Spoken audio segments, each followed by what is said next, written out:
This Steve Jones Show podcast is now loading.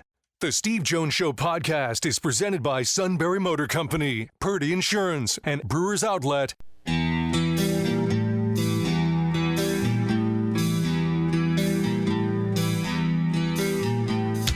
Bringing you an in-depth look at Penn State sports and more. This is the Steve Jones Show on News Radio 1070 WKOK. The Steve Jones Show is presented by Purdy Insurance, Brewers Outlet, and Sunbury Motor Company. Now from the Sunbury Motor Studio, here's Steve Jones. Sunbury Motors, 4th Street in Sunbury. Sunbury Motors Kia. Routes 11 and 15 in Hummel's Wharf and online at sunburymotors.com. Ford, Kia, Hyundai, the best in new inventory, great warranties, and great safety features.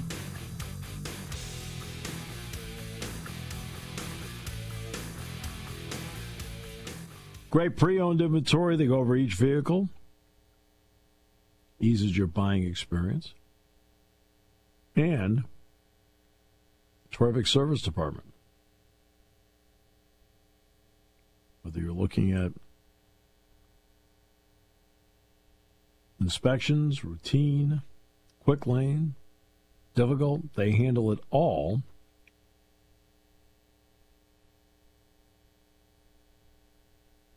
At Sunbury Motors, 4th Street in Sunbury, Sunbury Motors Kia.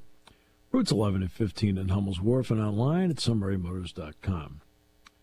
The NBA draft is tonight. Round 1. This will be a 2-night draft. Mike Rhodes and his staff had practice this morning. And with the reason that Mike and his staff, they're going to New York to be with Yanic tonight. They did talk to Yanic yesterday. Mike did a FaceTime with Yanic yesterday. I only know because he came over and pointed the phone at me. He says, "Yanic, it's Steve." I go, "Hey, stay, Yanic." Hey. And I said, hey, I looked at him and said, "Hey, you earned this." But they're going to be with him tonight in New York for the draft. We'll see how it plays out. I've seen the Athletic had him at 42. ESPN has him at 32. And I'm looking, there's one team I'm looking at in the first round. You say, oh, first round. But I'm looking at the last pick of the first round. That's the Clippers. When Penn State was in Los Angeles, if you recall, Yanic got hurt in practice and couldn't play. And when we went to Pauley Pavilion to practice on that Friday, he did some limited shooting, was held out of the UCLA game, and then Sunday, Super Bowl Sunday, Penn State practiced at the Intuit Dome, which is the home of the Clippers. It's right down the street from SoFi Stadium in Inglewood, all in the same Hollywood Park complex. And because it's the Clippers facility, it's their arena plus their practice facility, a lot of their people were around. And some of their people spent a little bit of time talking to Yanic. In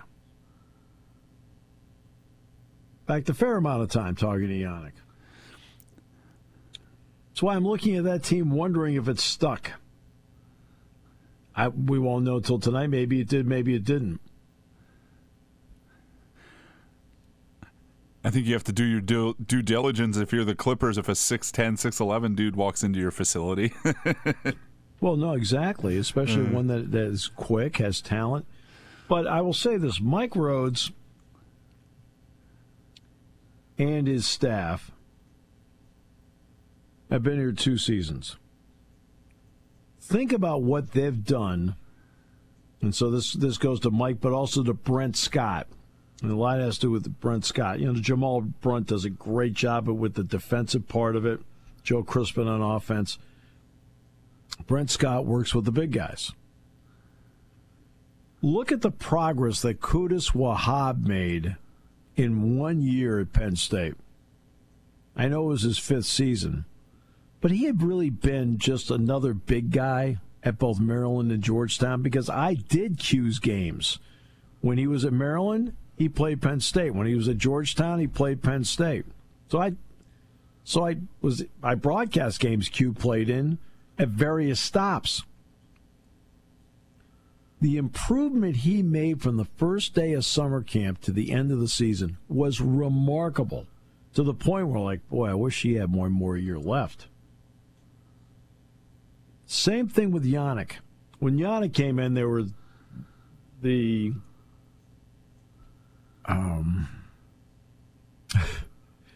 crowd out there that's not quite sure if the ball stuffed or inflated.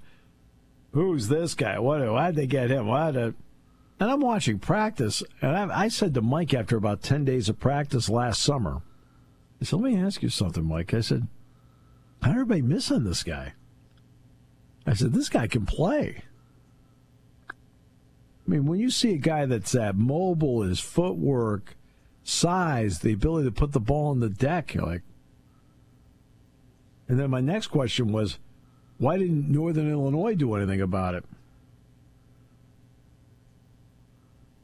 And look at the progress that Yanic made in a full year with Penn State, where now he's a draftable player. That says something about the ability to develop players as a coaching staff.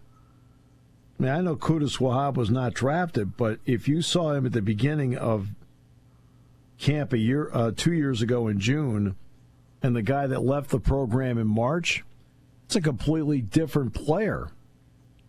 Yanic, the guy that arrived here in June a year ago, and where he is today, that goes to the 2 men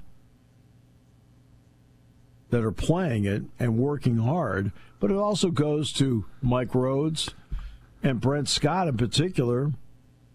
And then Jamal Brunt worked on the defensive end of it, and the offensive part, Joe Crispin worked with. But it says a lot about player development. I mean, not a little, it says a lot about player development. I mean, that's how I look at it. And it's a program that needs to find something to sell itself on, and that'd be a perfect way to do it as well. Yeah, you have to take a long look at that part. I mean, that's going to be important because now they're going to have 3 Europeans on the team, slightly older. And look, when you get a European player, especially in certain parts of Europe, they're playing against men. I mean, that's something I don't think a lot of, that is taken into account, who the opposition happens to be. They're not playing against high school players. And I think that will help. But you still have to develop them in the style of game that you want to play. And the defensive concepts that Mike and Jamal put in are NBA defensive concepts. That also helps. So let's just see how it plays out tonight and see if we need to have another night to do this all over again. My viewing is going to be quite simple. It is going to be on the radio because I have a game at Williamsport tonight, so I'll listen to the draft driving back, and then tomorrow same story.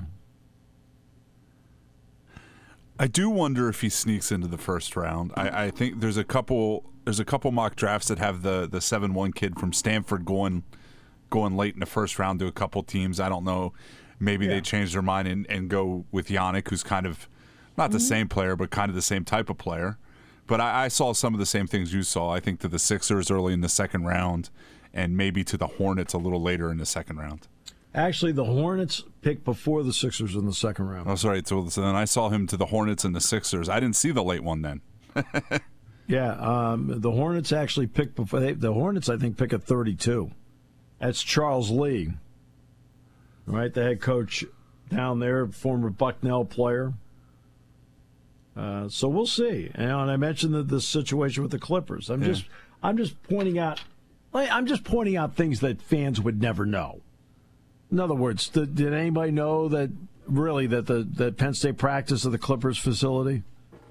Right? Did anybody know that the Clippers are? Hey, look, he's a 7-footer. He can move. You're absolutely right. I thought your assessment was spot on.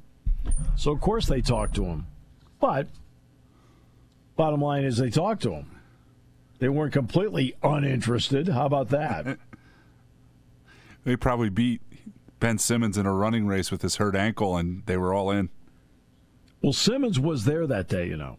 Yeah, I know. It was his first. It was the day he signed, wasn't it? It was the day he signed, and Simmons was in there. So, didn't talk to him. No. Didn't talk to him. But, yeah. So, I mean, look, this is all a big guessing game. We don't know. Hey, it's after the first two picks tonight, I think it's all a big guessing game at this point. Yeah, it is, because Ace Bailey has made it a guessing game. Yeah. And I don't know what to say about where he is. I have no idea. I did hear an interesting take last night that maybe they're getting the vibe that the Sixers are going to take Edgecombe from Baylor, and they wanted to save a little face by not going to the interview rather than him being petulant and not going to the interview. Neither's great, but no. Look, you're the one doing the interview. You mean Ace Bailey wanted to save face? Yes. Well, I don't think Ace Bailey wanted to save face. I think Ace Bailey's team wanted to save face. His agent and stuff. Yeah, well, I mean, what did we see with one of the mock drafts that has him going to Washington? I mean, that's where you want to go? Really? They traded Jordan Poole yesterday. There's plenty of balls to go around, and after the trade, he could learn from worse people than C.J. McCollum. That I do appreciate. Yes, that's true. But yes, why would you want to go to the Wizards? I mean, they're really. Somebody made the comment that they were 50 years 50 year old like I am, and they haven't won 50 games in that span. Yeah, and I remember when they had Elvin Hayes and Wes Unseld and Phil Chenier. I mean, they had some players. They won a championship. They were in 2 finals. Actually, in fact, in my lifetime, they were in 3 finals. Won 1. I was going to say that last one's like 1977, though, right? The last final they won was 79. 79 wasn't the Sonics, right? Yeah, they beat the Sonics in 78, and then they lost to the Sonics in 79.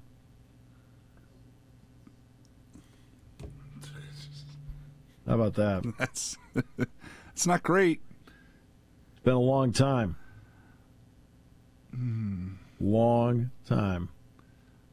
I've met a lot of fans in my life. I don't think I've ever met a Wizards fan / Bullets.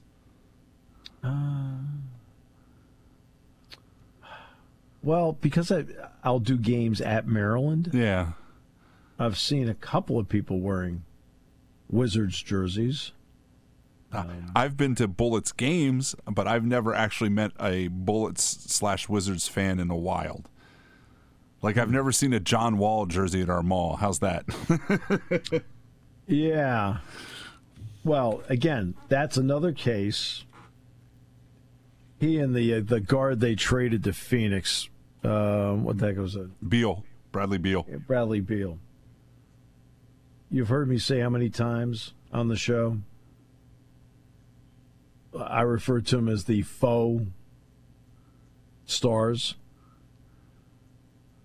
There is no way in heck in my lifetime that those guys would be stars. Right, at any point in my lifetime, thinking about guys that are playing. Of all the guys I've seen play, I think Beal is very good. I think Wall's very good. But in my eyes, they're not stars. They're just really good players. Yet the league makes it out to be, oh, hey, Beal, cut me a break. I think John Wall's one of those, we'll never know for sure because of the injuries. Yeah, but come on, he was so quick that freshman year. There wasn't anybody who could stay in front of that dude at Kentucky. Yeah, and you got to be able to stay out there and play though. Oh yeah, health is a skill. Health is a skill. Maximum ability is based on based on player ability. It's really that simple. All right. Again, you brought it up. Yes, you've brought it up a couple times. That's going to be Dylan Harper's thing. I'm anxious to see how he handles it, because there were a couple of games where that he didn't play this year. I thought, geez, he gets hurt a lot. And I was told, it's not quite that. I'm like, oh, great.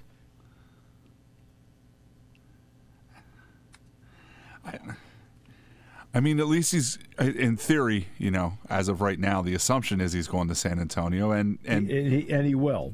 San Antonio will take him. Yeah, and you'd like to think, even though he's not the coach anymore, and I don't know how healthy he is, but that Pop influence is still there, and I can't imagine that they're going to put up with a lot of that. No, I don't think so. But he's also going to have Fox there. That'll help. Stephon Castle's there. That'll help. And they've got this gigantic person there. I was in a restaurant in San Antonio. Yeah, we went to breakfast down by the River Walk, and they have, they used to have the stand-up Joes. Well, they had a stand-up Victor Wembanyama. Mercy, that's big. Wow, what a big dude. Woo. My brother, my brother's like, this is probably 25 years ago, so I think the statute of limitations is up. My brother used to work work in Ocean City for money when he was at Penn State. Yeah. And we were walking home late one night, and somebody had the Milano bread Joe Paterno thing in the window, and somebody walked into the house and they took it for their house. Oh, jeez. I'll never forget when Joe was doing the ads for Milano bread. Mark Brennan asked him this question at a press conference. And Mark asked him whether Milano bread would be on the table at the Paterno household for Thanksgiving. And Joe said, well, I can honestly tell you there'd be a lot of food on the table there because of Milano bread.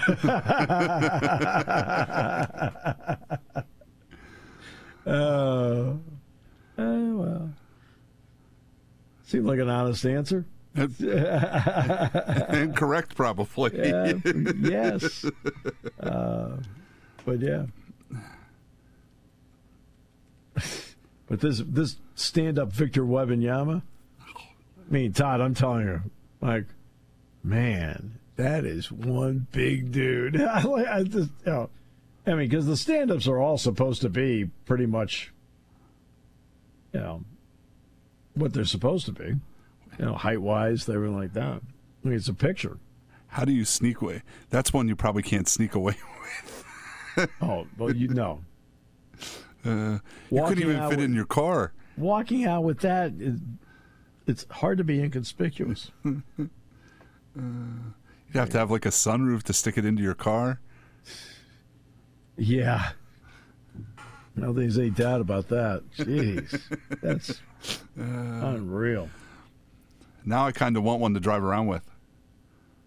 A Victor Wembanyama. Yeah, it's just my own little stand-up.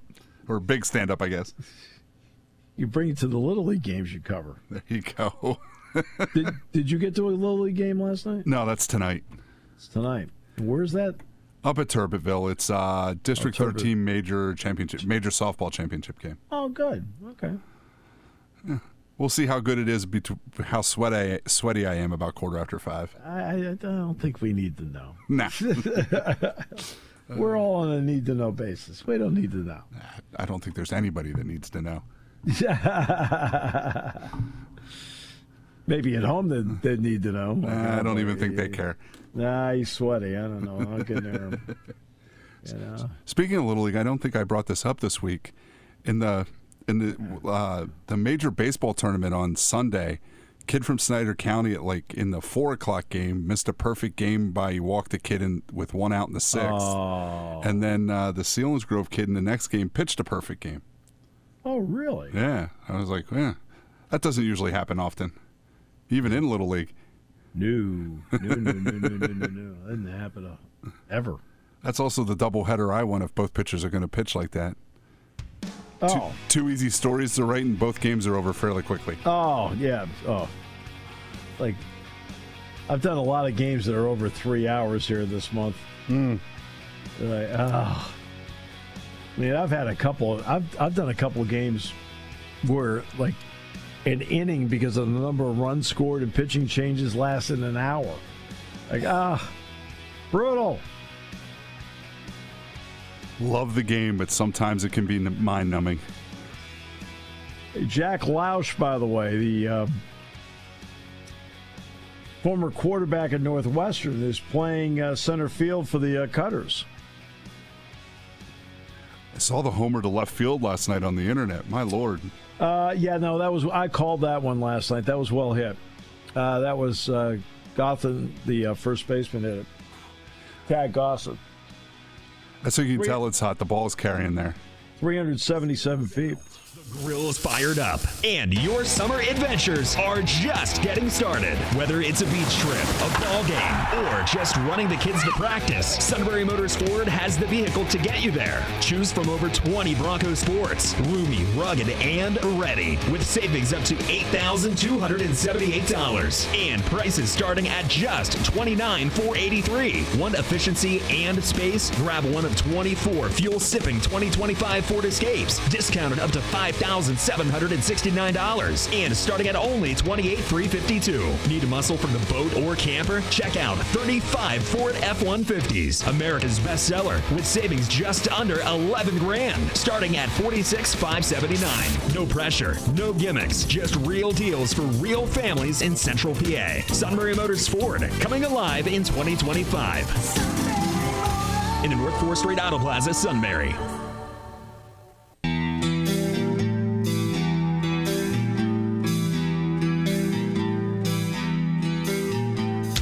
Bringing you an in-depth look at Penn State sports and more. This is the Steve Jones Show on News Radio 1070 WKOK. The Steve Jones Show is presented by Sunbury Motor Company, Purdy Insurance, and Brewers Outlet. Now, from the Sunbury Motors Studio, here's Steve Jones. And this half hour brought to you by Purdy Insurance. Market Street in Sunbury. Go to purdyinsurance.com. Auto, home, late business, boat, motorcycle, RV, even Medicare products. Look, we all have to make decisions as to our insurance needs. All of us do. And guess what? My decision was an easy one. I went with Purdy Insurance. Market Street in Sunbury, go to purdyinsurance.com. And again, why did I go with them? Because I know they're the best. Sometimes it really is that simple. Why'd you go with them? Well, they're the best. Oh, okay. Purdy Insurance. Market Street in Sunbury, go to purdyinsurance.com. All right. NCAA basketball tournament. Let's get to that here for a moment. Pete Thamel reporting yesterday that in the next few weeks, somewhere in the next few weeks, they'll make a decision on whether to expand the NCAA basketball tournament, and if so, how many. My guess is, and this is my guess, is that it'll be 76, okay? And they will do it with two different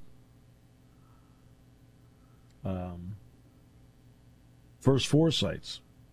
Dayton, same. I mean, Dayton works. I mean, they embrace it. They love it. They're great with it. To their credit, I mean, they're outstanding with it. And then pick one maybe that's not in the Eastern time zone. How about out west somewhere? Or you could go Kansas City, whatever. It doesn't matter. That's the Central time zone, but you could do that. But I think that's how you do it. Do I prefer it to stay at 68? Yes. I don't think there's any doubt in my mind that that's the right number.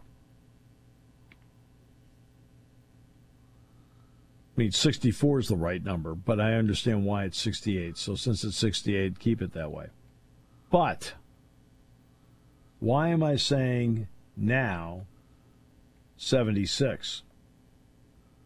Or why do I agree with 76? 68 is the right number. Okay? I'm not saying whether I agree with it or not, but my thought process is this. Don't fool around and go to 72. You want to go to 76 anyway. Just do it now. I feel the same way about the college football playoff. Don't mess around with going to 14. You know you want to go to 16. Just do it now.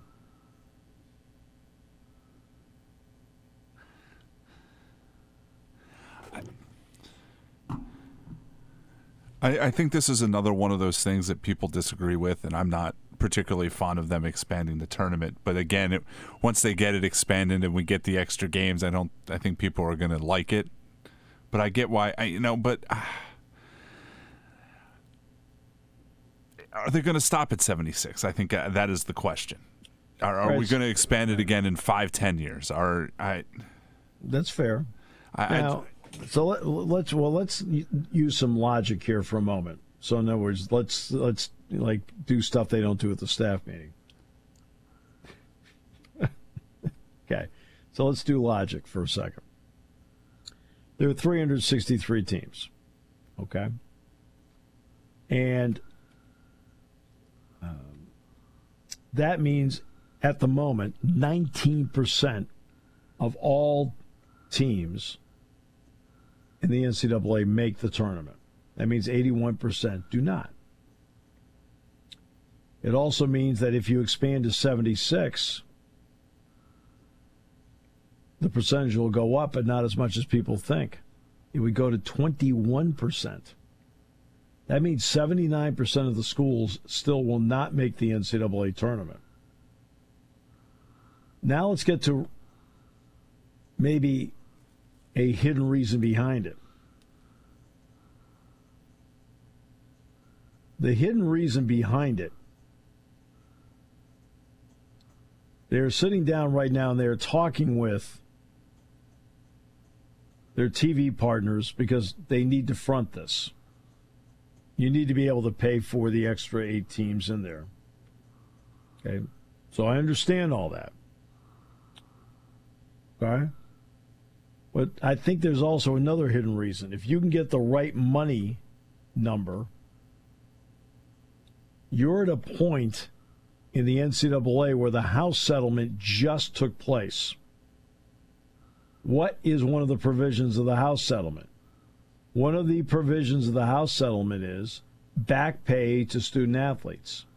How are you getting the money for the back pay for student athletes? Well, quite simply, you are getting it from 60% of NCAA reserves and 40% from the NCAA tournament distribution.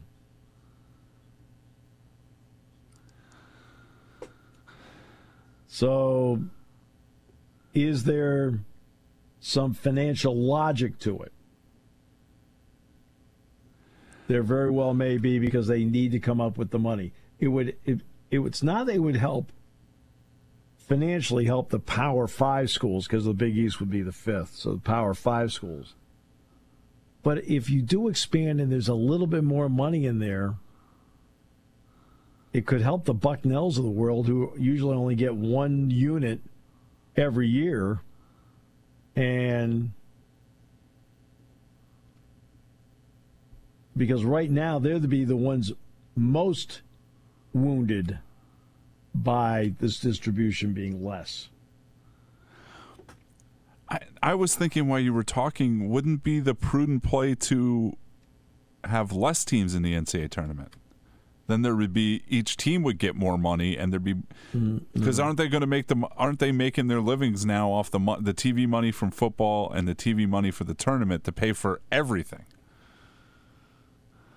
No, there wouldn't be more money. If you are a TV network and they're telling you that you're paying $1 billion a year, you need the inventory to do it.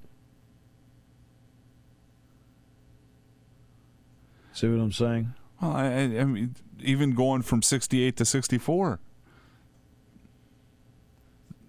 I mean, CBS is losing what, 16 versus 16, and they're not losing it all. They don't carry it. Well, yeah, they don't carry it. No, Warner Brothers Discovery Turner carries it. Wow. And Warner Brothers Discovery Turner is critical to the success of this entire thing. Yeah. Because of CBS could not front all this themselves.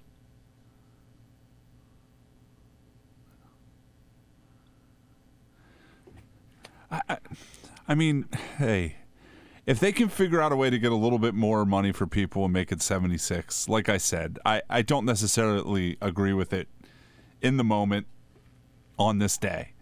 But am I going to enjoy more basketball in that first week of the tournament? Heck yes. Well, again, my logic behind it deals with you have a court-ordered settlement of which you are going, 60% is going to come out of your reserves, but 40% is coming out of NCAA tournament distributions to the individual schools. Right? That's a problem. And for the Patriot League schools, that it's more than a dent. It's like somebody took a hammer to the car because they need every dime they can get. They don't have the football money to back it up. If you opt out of the House settlement, do you get your full NCAA tournament? If you opt out of it? Yeah. Because there are schools that aren't going to pay pay the kids, isn't there? Well, that's up to them. I mean, that's what happens when you go Division III. See, there's certain conferences. I'll give the examples. American. The American does not have. I mean, the top out number is 20.3. Any school can pay whatever they want. But if you're not going to pay money, you are facing a potential suit. But let's take the American. They have a floor. So you have to pay a minimum of $10 million to your athletes to stay in the American Conference. So certain conferences will have floors. It'll be the Power 5 the Power 4 conferences that will pay the $20.5 million. Now, Villanova in basketball and St. John's in basketball, they're not going to pay $20.5 million. But, I mean, their resources are going to go toward basketball because they don't have to worry about football.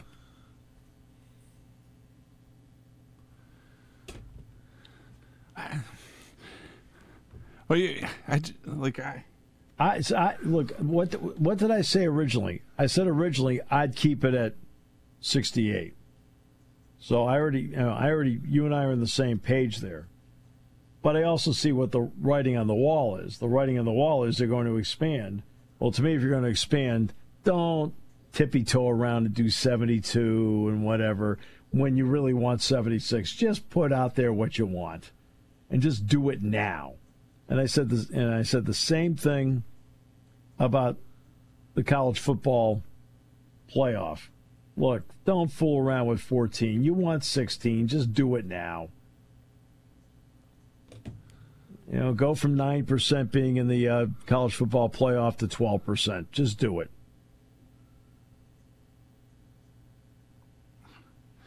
Well, we can't do anything without a long discussion, Steve. You are correct, sir. You are correct, sir. But they're going. I mean, the key part is not the desire to do it. That's not the key part. The key part is getting the TV networks. I mean, not to fleece them. They absolutely don't want to do that. But let's take. Here, I'll give you an example. Washington and Oregon. Pac-12's breaking up. They want to come in to the Big Ten. The money's not there. I mean, they already have the TV money. The money's there, but everybody's already is in the process of dividing up the money. And you already have a lot of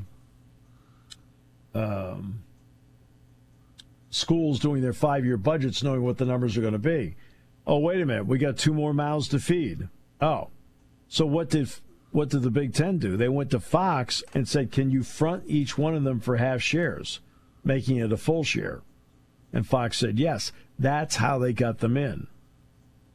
That goes to the same story when it comes to the NCAA basketball tournament. I think that you go to the TV partners, have them front it with, at the same time, maybe a little bit more, and does it help put a dent and maybe potential losses over the next, because this NCAA distribution is going to be done over a 10-year period, okay? And so 10 years, you're looking at a little less, unless something like this happens where you're breaking even or maybe even getting a little bit more. I also think that when the contract is up in 2032 and you start negotiating in 2030, you have enough inventory and interest in it where now you can get a bigger number.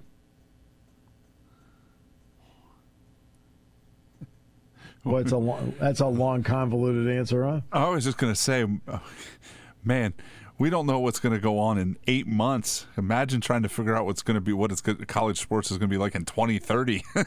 Oh, I know. Believe me. It is insane. These people can't even come to an agreement on how many teams to put into the football playoff. Oh, I know. Or how to put them in. How's that? Right. Yeah. How many automatic qualifiers? It's I have to give them credit. They make a lot of news because they really are a disorganized lot.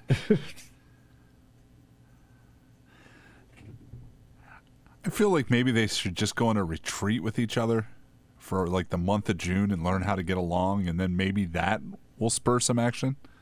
Well, they do take them to great places. Well, sure as heck doesn't make them get along very well, does it? I mean, they do take them to great places. Let's go to Amelia Island. You ever been to Amelia Island? No. Oh, incredible. That's where we stayed for the Gator Bowl. Oh, it's incredible. Oh, tremendous. But, look, it's all about power. And I understand, I understand in this power world what the Big Ten's trying to do with this. Now, let's go to the football part. I know what Tony Petitti wants. He wants the heck with championship weekend being 1 versus 2, like Penn State and Oregon last year. He wants it to have as a play-in weekend where there'd be more interest in it, where the Big Ten has 4 automatic bids and 1 and 2 are automatically in, so 3 will play 6 and 4 will play 5, and the 2 winners get the other bids. Now, from a TV point of view, that's more intriguing.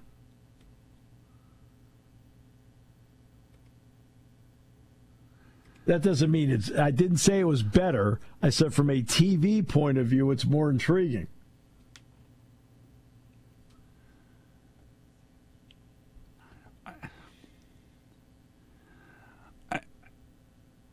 I mean, there's more stakes. I mean, I think most people assumed that both Penn State and Oregon were in that Big Ten championship game, and they were.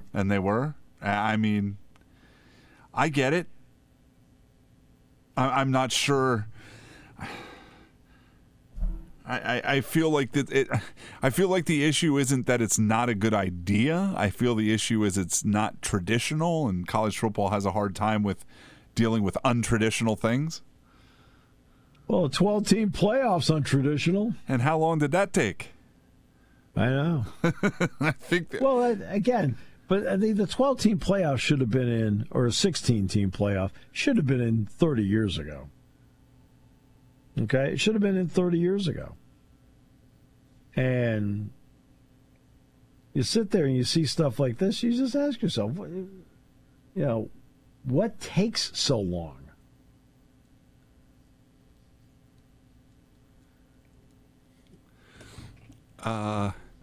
Money and power clashing usually takes forever. How dare you? I know. How dare you? Oh, things you come up with. So disgusting. All it would take for one person to give in just a little bit, a touch of a compromise. We wouldn't want that to happen, though. Todd, you come up with just some of the more common sense solutions that nobody's listening to. Yeah, I know. Nobody's listening to your solutions. Nobody. I tell you. Your problem is you make sense. I know. Sit down and figure out a way for everybody to save face and then compromise, for heaven's sakes. I mean, they make a playoff. I mean, I always use the Manhattan Project as an example, but they make everything in college sports seem like it's the Manhattan Project. Geez, I don't know. Okay, look. Okay. If Oppenheimer could figure out how to make it work, that's rather complicated, don't you think? Well, they also think it's going to blow up the world if they change too, so it's more similarities than you even thought, I think. Yeah, exactly. Exactly. Oh, well. All right. So. Oh, good. I got the lineups for tonight's game. Oh, got no shot. No, I'm just kidding. Who are these people? Hopefully the forecast holds out that you don't drive to Williamsport just to drive home again. Yeah, what is the forecast tonight? Possible thunderstorms. Scattered. Widely scattered. Widely scattered. Widely scattered. Then areas of fog late. Storms can bring flooding downpours and localized damaging wind gusts.